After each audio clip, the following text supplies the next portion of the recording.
The house at the end of the road? I never believed in ghosts. At least not until the night I stepped into the house at the end of the road. It was the kind of house you'd see in a nightmare. Old, broken shutters hanging loosely. Its roof leaning to one side as though the entire structure was too tired to stand. Everyone in town whispered about it. Some said it was cursed. Others swore they'd seen lights flickering inside when no one lived there. I always laughed it off, brushing their stories aside. That night, though, curiosity got the better of me. I remember standing at the edge of the overgrown path, the moonlight barely strong enough to light my way. The weeds brushed against my legs as I walked forward, each step crunching on gravel that hadn't been touched in years. My friends had dared me to go in, and pride wouldn't let me back down. I told myself it was just another abandoned house, nothing more. But deep down, something in my gut twisted with unease. The closer I got, the colder the air seemed to grow. My breath fogged in front of me, even though it was summer. I clenched my fists, forcing myself forward until finally I stood before the door. The wood was cracked, rotting, as though one hard push would make it collapse. I reached out, hesitating for a second, my hand trembling before the rusty doorknob. Just a house, I whispered to myself, trying to steady my breathing. Just a house. The door groaned as I pushed it open, the sound stretching out into the silence like a warning. Inside, the air was thick with the scent of mildew and dust. The floorboards creaked beneath my feet, each step echoing into the empty darkness. My flashlight flickered as I scanned the room, its beam catching on faded wallpaper peeling from the walls. Furniture, covered in white sheets, sat like forgotten ghosts. I swallowed hard and moved further in. Every shadow seemed alive, every corner darker than it should have been. Silence was deafening, until I heard it. A faint whisper. It was so soft, I thought I imagined it. I froze, listening. The sound came again, brushing past my ear like a breath. My chest tightened. "Hello?" I called out, my voice shaking more than I wanted it to. No answer, just silence. I shook my head and tried to laugh it off. "Probably the wind," I muttered. When I turned, the door I had entered through was closed. I didn't remember shutting it. Something inside me screamed to leave, but I couldn't. Pride and fear tangled together, keeping me frozen. I forced myself deeper into the house. My flashlight beam landed on a staircase. Its steps were warped, but still intact. Without thinking, I climbed, each creak of the wood beneath me sounding like it might give way. At the top, the hallway stretched into darkness. My light revealed doors on either side, their paint cracked and faded. That was when I noticed the frames on the walls. Old photographs, their glass shattered, the faces inside blurred and scratched out, as though someone didn't want them remembered. My skin prickled. As I stepped forward, the whispering returned, louder this time, echoing faintly from behind one of the doors. I gripped the flashlight tighter, my knuckles white, and moved toward the sound. The air grew heavier with each step, pressing against my chest. I stopped at the door where the whispers seemed loudest. The knob turned in my hand before I even twisted it. The door slowly creaked open. I held my breath, shining my light inside. The room was empty, except for one thing. In the center, on the floor, lay a chair. Sitting in that chair was a doll. Its porcelain face was cracked, one eye missing, its dress covered in dust. Yet despite its broken state, I could swear its remaining eye followed me as I stepped inside. And then the whisper spoke again. This time it said my name. Whispers in the dark. I froze. Hearing my name whispered inside that room was like ice running through my veins. The sound wasn't loud, yet it felt sharp, cutting straight into my bones. My throat tightened, my flashlight shaking in my hand as I tried to convince myself I had imagined it. But then it came again. Clearer, closer. My name stretched into the silence as though the walls themselves were calling me. I wanted to run. Every part of me screamed to turn around, to leave the house and never look back. But something rooted me in place. Maybe it was disbelief. Maybe it was that dangerous mix of fear and curiosity. Whatever it was, I couldn't move. The doll stared at me from its chair, its cracked face lit by the trembling beam of my flashlight. Dust swirled in the air as though the room had just been disturbed. My stomach churned, and I whispered, "Who's there?" No answer. just the sound of my own breathing, harsh and uneven. I stepped closer to the doll, my heart hammering in my chest. The chair creaked as though it had just shifted under weight. I stopped, gripping my flashlight so tightly that my hand ached. That's when I noticed it. The doll's lips were slightly parted. I stumbled back, nearly tripping over my own feet. My flashlight flickered, plunging me into momentary darkness before it steadied again. I scanned the room desperately, expecting something, anything to jump at me. But there was nothing, just the doll. I took a shaky breath and forced myself to step back into the hallway. The whispers didn't follow me this time. The silence was almost worse. My ears strained, waiting for the sound again, but all I heard was the creak of the floor under my weight. As I walked down the hallway, I noticed one of the other doors slightly ajar. My light caught something inside, a glimmer, like glass reflecting the beam. Against my better judgment, I pushed it open. It was a bedroom. The wallpaper was faded, curling at the edges. The bed frame rusted and covered with a torn mattress. But it wasn't the decay that made my skin crawl. It was the mirror. A tall, cracked mirror stood against the far wall. My flashlight caught my own reflection, warped and distorted by the broken glass. I hated mirrors at night, but I couldn't look away. My reflection stared back, pale and wide-eyed, the beam of my light glaring off the cracks like lightning bolts. Then, my reflection blinked, but I hadn't. My knees almost gave out. I gripped the doorframe, my breathing loud in the suffocating silence. My reflection stood perfectly still, its eyes locked onto mine, until, slowly, it smiled, stumbled backward, hitting the wall. My flashlight shook, but I couldn't tear my gaze away from the glass. The reflection tilted its head, still grinning, as though mocking my fear. No, this isn't real, I whispered to myself. My voice trembled, and then the whispering returned. Not from the mirror, not from the doll's room, but all around me. It seeped from the walls, the ceiling, the floor, echoing in layers of voices that overlapped in a haunting chorus. Some laughed, some cried, some whispered my name over and over until it didn't even sound like my name anymore. I covered my ears, but the voices didn't stop. They were inside me, drilling into my head. The flashlight flickered violently, casting shadows that danced across the room. My reflection leaned closer, its face pressed against the inside of the glass, lips moving though no sound came out. The voices grew louder, chant, a rhythm, my name pulsing in the dark. "Stop!" I screamed, my voice cracking. And just like that, silence. The mirror was empty. No reflection, I gasped, stumbling backward into the hall. My heart felt like it might tear itself out of my chest. Every nerve in my body told me I wasn't alone, that something unseen was circling me in the dark. I forced myself to move, nearly running down the hallway until I reached the staircase again. My hand clutched the railing as I tried to steady my breath. The air was heavy, thick with something I couldn't see, but could feel, pressing down on me. That's when I heard it again. A whisper right at my ear. This time it didn't say my name. It said, "Don't leave." The face in the window? I don't know how long I sat there on the floor staring at that second door.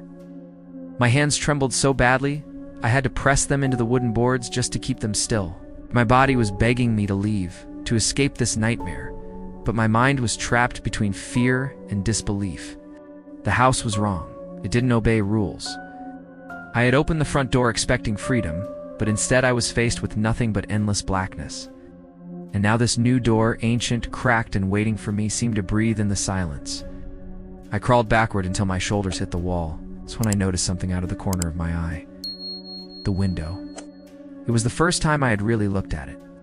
Dust and grime covered the glass, but the faint glow of moonlight seeped through.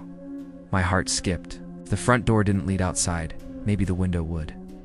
Maybe I could smash it open, climb out, and finally escape this nightmare. Desperate, I staggered to my feet, snatched up my flashlight, and rushed toward it. My hands slapped against the cold glass, leaving streaks in the dust. Beyond the window, I saw the faint outlines of the overgrown yard. Relief flooded me. The world was still out there, wasn't trapped completely. I raised my elbow, ready to smash the glass when I froze. Because in the reflection of the window, something was standing behind me. It wasn't clear at first, just a shadow. A tall, thin shape that stretched unnaturally, as if the darkness itself had formed a body. My chest tightened, my breath fogging up the window as I tried not to turn around. Slowly, carefully, I shifted my eyes from the reflection to the room behind me. Nothing. The hallway was empty, but when I looked back at the glass, the shadow was still there, and this time, it was closer. I stumbled back, my elbow dropping, my flashlight beam shaking wildly. The glass trembled under my breath, and then, with agonizing slowness, the shadow in the reflection leaned forward. Its shape bent, its head tilting until it pressed against the inside of the window, even though there was nothing there when I turned around. And then I saw it. A face, not clear, not human. Pale, featureless skin stretched too tightly across its skull, with hollow sockets where eyes should have been. Its mouth was wide, impossibly wide, curved into a grotesque smile that seemed to split its face in half. It stared directly at me. I screamed, stumbling backward, the flashlight slipping from my hand. The beam rolled across the floor, throwing wild, jagged shadows across the walls. When I looked back at the window, the face was gone. It's just my own wide-eyed reflection staring back at me. My chest heaved. My body shook so violently, I had to grab the wall to stay upright, and then knock. Single, sharp knock against the window. I froze. My eyes darted toward the glass. Nothing moved, nothing pressed against it. But the sound had been real. Too real. Another knock. Louder this time. I backed away, my hands trembling, my heart pounding so hard it hurt. The knocking grew faster, harder, like dozens of fists pounding on the other side of the glass. The window rattled in its frame, the glass threatening to shatter. No, no, no, I whispered, covering my ears. And just as suddenly as it started, it stopped. The silence that followed was worse than the noise. My own heartbeat was deafening, my breaths ragged. I lowered my hands slowly, afraid to move, afraid to breathe. And then the face appeared again, not in the reflection this time, on the other side of the glass. It pressed against the window, its hollow sockets boring into me, that monstrous grin stretching wider as the glass groaned under the pressure. My scream tore through the silence, and I staggered back, tripping over the fallen flashlight. The glass began to crack. Thin, spiderweb fractures spread across the window as the thing's face pressed harder against it, as though it was trying to push its way inside. I scrambled to my feet, grabbed the flashlight, and bolted for the nearest hallway, the sound of cracking glass chasing me like a predator. I didn't look back. I couldn't, because I knew, the next time I did, that face would no longer be on the other side of the window, would be inside the house. The face in the window, I don't know how long I sat there on the floor, staring at that second door. My hands trembled so badly, I had to press them into the wooden boards just to keep them still. My body was begging me to leave, to escape this nightmare, but my mind was trapped between fear and disbelief. The house was wrong, didn't obey rules. I had opened the front door expecting freedom, but instead, I was faced with nothing but endless blackness. And now this new door, ancient, cracked, and waiting for me, seemed to breathe in the silence, crawled backward until my shoulders hit the wall. That's when I noticed something out of the corner of my eye. The window. It was the first time I had really looked at it. Dust and grime covered the glass, but the faint glow of moonlight seeped through. My heart skipped. If the front door didn't lead outside, maybe the window would. Maybe I could smash it open, climb out, and finally escape this nightmare. Desperate, I staggered to my feet, snatched up my flashlight, and rushed toward it. My hands slapped against the cold glass, leaving streaks in the dust. Beyond the window, I saw the faint outlines of the overgrown yard. Relief flooded me. The world was still out there. I wasn't trapped completely, and I raised my elbow, ready to smash the glass, when I froze. Because in the reflection of the window, something was standing behind me. It wasn't clear at first. Just a shadow. A tall, thin shape that stretched unnaturally, as if the darkness itself had formed a body. My chest tightened, my breath fogging up the window as I tried not to turn around. Slowly, carefully, I shifted my eyes from the reflection to the room behind me. Nothing. The hallway was empty. But when I looked back at the glass, the shadow was still there. This time it was closer. I stumbled back, my elbow dropping, my flashlight beam shaking wildly. The glass trembled under my breath, and then, with agonizing slowness, the shadow in the reflection leaned forward, shape bent, its head tilting until it pressed against the inside of the window. Even though there was nothing there, when I turned around, and then I saw it. Face. Not clear, not human. Pale, featureless skin stretched too tightly across its skull, with hollow sockets where eyes should have been. Its mouth was wide, impossibly wide, curved into a grotesque smile that seemed to split its face in half. It stared directly at me. I screamed, stumbling backward, the flashlight slipping from my hand. The beam rolled across the floor, throwing wild, jagged shadows across the walls. When I looked back at the window, the face was gone. Just my own wide-eyed reflection staring back at me. My chest heaved. My body shook so violently, I had to grab the wall to stay upright, and then knock. A single, sharp knock against the window. I froze. My eyes darted toward the glass. Nothing moved. Nothing pressed against it, but the sound had been real. It's too real. Another knock. Louder this time. Backed away. My hands trembling, my heart pounding so hard it hurt. The knocking grew faster, harder, like dozens of fists pounding on the other side of the glass. The window rattled in its frame, the glass threatening to shatter. No, no, no, I whispered, covering my ears. And just as suddenly as it started, it stopped. The silence that followed was worse than the noise. My own heartbeat was deafening, my breaths ragged. I lowered my hands slowly, afraid to move, afraid to breathe. And then the face appeared again. It's not in the reflection this time. On the other side of the glass, it pressed against the window, its hollow sockets boring into me, that monstrous grin stretching wider as the glass groaned under the pressure. My scream tore through the silence, and I staggered back, tripping over the fallen flashlight. The glass began to crack. Thin, spiderweb fractures spread across the window as the thing's face pressed harder against it, as though it was trying to push its way inside. I scrambled to my feet, grabbed the flashlight, and bolted for the nearest hallway, the sound of cracking glass chasing me like a predator. I didn't look back. I couldn't, because I knew, the next time I did, that face would no longer be on the other side of the window, would be inside the house. Shadows that follow, I ran blindly through the hallway, my flashlight beam bouncing wildly against the rotting walls.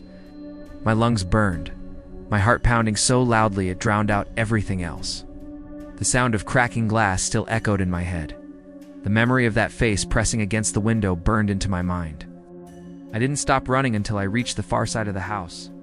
There in the corner I collapsed against the wall, clutching the flashlight to my chest like it was the only thing keeping me alive. I forced myself to breathe, to calm down, but every time I closed my eyes I saw it. That smile, those hollow sockets.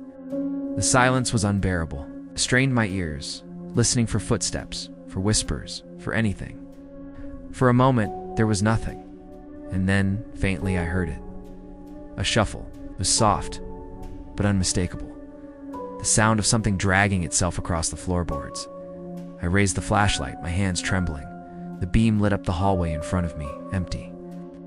My throat tightened as I slowly turned the light toward the other end of the corridor. And that's when I saw them. Shadows. Not cast by me, not cast by the light. They moved on their own, crawling along the walls like ink spreading across paper. They were long, twisted, their shapes stretching and bending unnaturally, as though the house itself had come alive. One of them stopped. It turned toward me. The shadow shouldn't have had a face, but somehow, it did. A vague outline, sharp and grinning, its head tilting in a way that made my stomach lurch.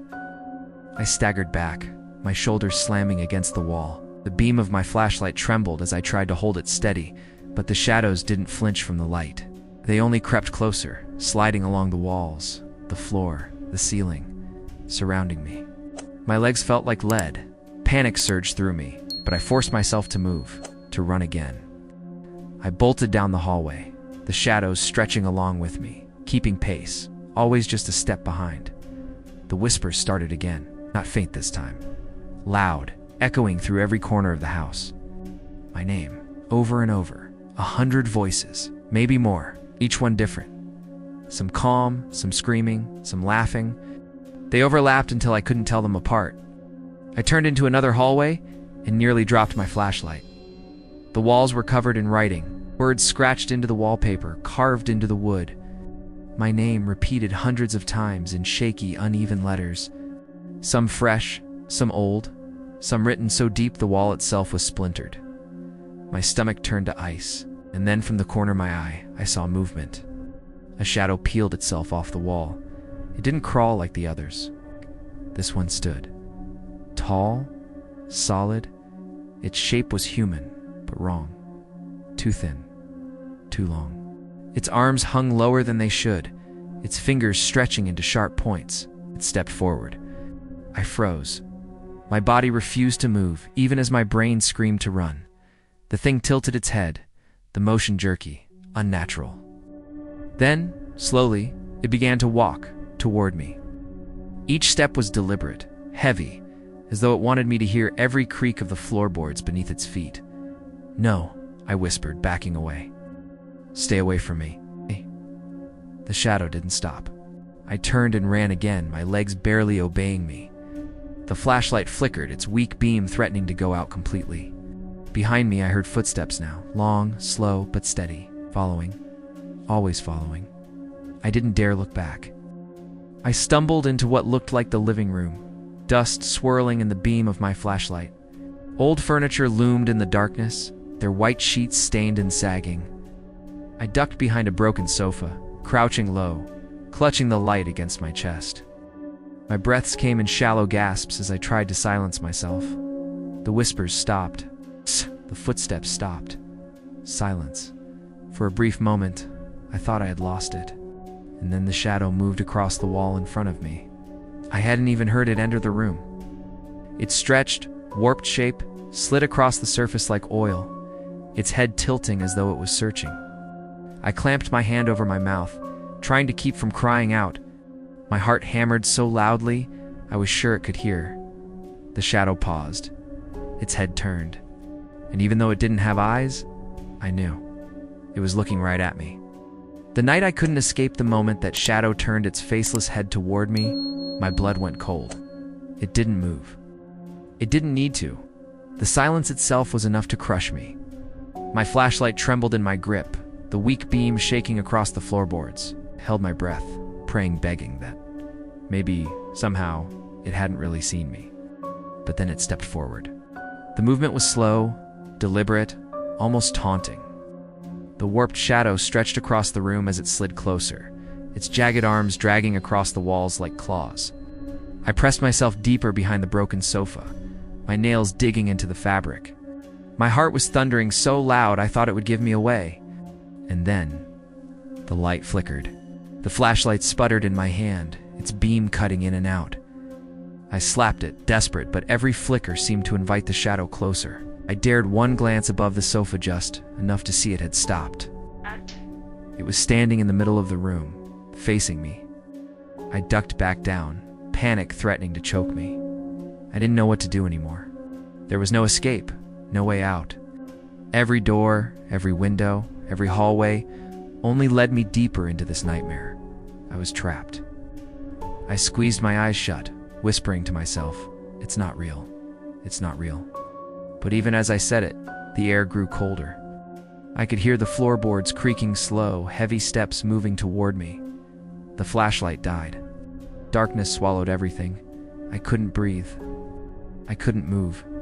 My whole body was locked in terror as I listened to those footsteps stop just inches from where I hid. The silence stretched on for what felt like hours, and then breathing. Right above me, slow, ragged, unnatural. Each inhale rattled like dry leaves scraping across the floor. I clamped my hand over my mouth, but I could feel the tears slipping down my cheeks. I wanted to scream. I wanted to run, but I couldn't. And then the whisper. "Stay." It was so close, the words seemed to crawl inside my head. I snapped. I couldn't take it anymore. I leapt up from behind the sofa, swinging the dead flashlight like a weapon. The beam flickered back on for a split second, just long enough for me to see it. The shadow stood only inches away. Its hollow face leaned toward me. Its smile stretched so wide I thought its skin would tear. screamed and bolted past it, not daring to look back. My feet pounded against the floorboards as I tore down the hall, the light bouncing wildly. I didn't care where I was going. I just knew I had to keep moving. The house twisted around me. Rooms I hadn't seen before appeared. Hallways stretched longer than they should, stairs leading nowhere. The whispers followed me everywhere, layering over each other until they became a deafening roar. I tried every door I could find. Each one either slammed shut on its own or opened into nothing but that endless, suffocating black void. I ran in circles, my lungs burning, my legs threatening to give out. And then I saw it. The front door. It stood at the end of the hallway, exactly where it had been when I first entered. My heart leaped. Without thinking, I sprinted toward it, my hands outstretched. I grabbed the handle and yanked it open. Darkness, not the night, not the yard. Just the same void I had seen before, stretching endlessly into nothing. I fell to my knees, screaming, pounding my fists against the floor. There was no escape. No matter how many times I tried, no matter which door I opened, this house wouldn't let me leave. The whispers swelled again, circling me, taunting me, chanting my name like some cruel game. And then, for the first time, I heard something else within them. A laugh, low, guttural, rising from the floor itself. I staggered to my feet, flashlight shaking in my grip. My body felt like it was breaking, my mind unraveling. And then, from the corner of the hall, I saw it. The shadow wasn't chasing me anymore. It was waiting, standing there, watching as if it knew that no matter what I did, no matter how fast I ran, this was the night I would never escape. The truth buried beneath, I don't remember how long I stood there, frozen in the hallway, staring at that shadow. It didn't move. It didn't need to. It just stood there in silence, letting the weight of fear crush me until I could barely think straight. My flashlight flickered weakly, threatening to die again, and I clutched it tighter as though its fragile beam was the only thread keeping me tethered to reality. Something inside me broke. I couldn't keep running in circles, couldn't keep slamming into dead ends. I needed answers. I needed to know what this house was, what it wanted from me, and why it wouldn't let me go. And then, as if answering my thoughts, the whispers changed. They no longer chanted my name. Instead, they murmured something else, words I couldn't quite catch at first, until they grew louder, clearer. The basement. The sound seemed to rise from the floor beneath me, as if the house itself was guiding me. My stomach twisted, but something pulled me forward. I didn't want to obey, yet my legs carried me through the twisting hallways until I found it. A narrow door tucked beneath the staircase. It was different from the others. Old, splintered, the paint worn away by time. My hand hovered over the handle, shaking, but deep down, I already knew. If I wanted to understand, if I wanted even the faintest chance of escape, I had to go down there. The door creaked open. A rush of cold air spilled out, smelling of damp earth and decay. My flashlight beam caught a flight of steep, rotting stairs leading into darkness. Each step groaned as though warning me not to come closer. I descended slowly, the whispers guiding me deeper. My chest tightened with every breath. By the time I reached the bottom, the air was so heavy, it felt like I was drowning. The basement was vast, far larger than the house above should have allowed. My flashlight swept across the dirt floor, catching on broken furniture, rusted tools, and shapes covered in tattered sheets. But then, the beam landed on something that made my skin crawl. Graves, shallow, uneven graves dug directly into the earth, dozens of them, stretching into the darkness. My knees went weak as I stumbled closer, my light shaking across the mounds of dirt. Some were freshly disturbed. Some were old. There were coffins split and broken, bones jutting out from the soil. My stomach heaved. And then I saw the writing. Carved into the walls of the basement, scratched deep into the stone, was my name. Over and over, hundreds of times. The letters dug in with such desperation they bled into each other. My head spun, my heart racing. The whispers grew louder, swirling around me like a storm. And in the midst of them, one voice rose above the rest. Clear, direct. This is where they stay. I staggered back, my flashlight beam darting wildly. My pulse hammered in my ears. It's when I noticed something at the far end of the basement. A figure stood half buried in the dirt, its body twisted, its face obscured by shadows. Slowly, it raised its head. And though I couldn't see its features, I knew. It was smiling. The graves, the names, the whispers. Suddenly, it all clicked in my mind like a cruel puzzle. This house wasn't just haunted, it was a trap. Every person who had ever entered, every fool who had stepped across its threshold, had been swallowed whole. Their names scratched into the walls. Their bodies buried in the dirt, their souls twisted into whispers, into shadows, into the horrors that now hunted me. And now, it wanted me to join them. The figure took one slow step forward, then another. The whispers rose into a deafening roar, chanting, pleading, laughing all at once. I stumbled back toward the stairs, but the earth shifted under my feet, as though the graves themselves were opening, ready to swallow me. I tripped and fell hard against the dirt, my flashlight tumbling from my grip. Its beam landed on one grave in front of me. The wooden marker was cracked, the letters carved deep and jagged. It was my name. I screamed, scrambling back, but the ground seemed to pull me down, my hands sinking into the soil as though it were alive. The figure moved closer, its smile stretching wider in the dark. And the whispers spoke as one. Belonged here. The final scream. The dirt clung to my hands like claws, dragging me down as though the graves themselves were hungry. I kicked and thrashed, my lungs burning, my screams bouncing off the basement walls. But no matter how hard I fought, the soil pulled tighter, colder, as if the earth beneath me had decided I was its next meal. The flashlight lay a few feet away, its beam rolling weakly across the graves. Each flicker seemed to make the shadows swell, creeping closer, eager. My fingernails tore against the dirt as I tried to crawl forward, but the ground sucked at me, swallowing my arms to the elbows. And then I heard it again, the laugh. Low, guttural, vibrating through the earth and into my bones. I forced my head up, choking on the dust, and saw the figure standing over me. Its face was still hidden, but its smile, God, that smile stretched impossibly wide, splitting its face into something monstrous. You belong here, the whispers chanted. The figure crouched down, its head tilting as it reached for me, with fingers too long, too sharp. I screamed and jerked away, finally wrenching one arm free. My hand clawed at the dirt until my fingers brushed against the flashlight. I grabbed it, swung it wildly, and the beam cut across the figure's face. What I saw will haunt me forever was me. My own face, pale and cracked like porcelain, one eye missing, the other staring back with a dead, hollow gaze. My mouth stretched into that same grotesque grin, teeth too sharp, too many. I dropped the flashlight with a cry, and the beam rolled away, plunging me back into near darkness. The whispers rose into a frenzy, screaming my name over and over until it no longer sounded human. My chest heaved as I sank deeper into the earth, the dirt crawling up to my chest, my neck. I thrashed harder, desperate for air, desperate for freedom.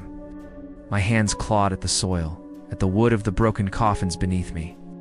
My nails tore, my skin split, blood mixing with the dirt. The figure my mirror self watched in silence, its grin never faltering. And then, in the chaos, I heard one voice cut through the storm. Clear, sharp, scream. I didn't want to. I didn't want to give them what they wanted. But as the soil reached my chin, as the shadows pressed close, as that thing's hollow sockets bore into Minya, had no choice. I screamed. The sound tore out of me, raw and broken, ripping through the basement until it shook the walls. The ground beneath me shuddered, the graves rattling, the whispers screeching in unison. The shadows convulsed. The figure twitched violently, its grin stretching even wider. And then, everything stopped. The earth released me. The whispers fell silent. The basement was still. I lay there gasping, my body trembling, my throat raw. Slowly, shakily, I pushed myself up, dirt cascading from my skin. My flashlight flickered weakly nearby, and I crawled to it, clutching it like a lifeline. When I raised the beam, the graves were gone, the walls were bare, the basement was empty. Stumbled to my feet, dizzy, disoriented. Somehow, I found the stairs and forced my shaking legs to climb. Each step felt like it might collapse beneath me, but I didn't care. I just needed to leave. When I reached the ground floor, the house was silent. No whispers, no shadows. I staggered toward the front door, my hand trembling as I reached for the knob. It opened.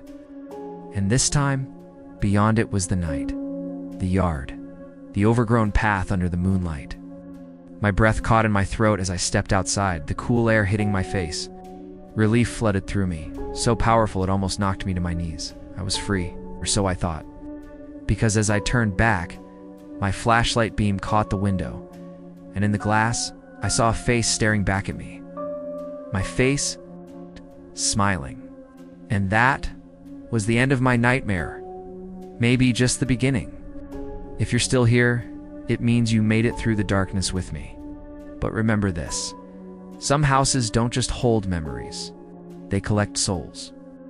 So next time you hear whispers in the dark, don't ignore them. Thank you for watching till the end.